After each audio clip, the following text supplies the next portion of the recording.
Welcome to the Learning Pines YouTube. We hope this video helps. You start by prepping the surface now. Wash and iron so paint bonds. Once done, slide cardboard inside to stop bleed through and keep the fabric flat.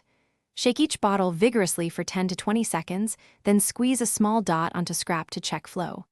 Choose a tip or brush and load only a little paint. You'll get cleaner lines. This first step saves rework, so work deliberately and begin with a light outline before filling in. You continue by layering thin coats to control opacity and texture. Make sure each coat dries 5 to 15 minutes depending on paint thickness. Once you have base shapes, add details with a fine brush or use a sponge for gradients. Experiment with pressure to vary opacity.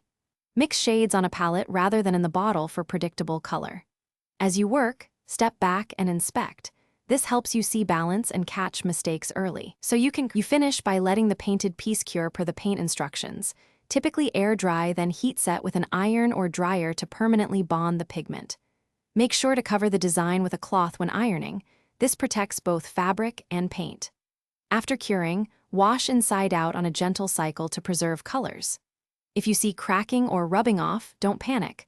Lightly sand any loose bits, apply a thin, even top coat, and heat set again. This usually restores adhesion and durability. Thanks for watching. Consider subscribing if we helped you.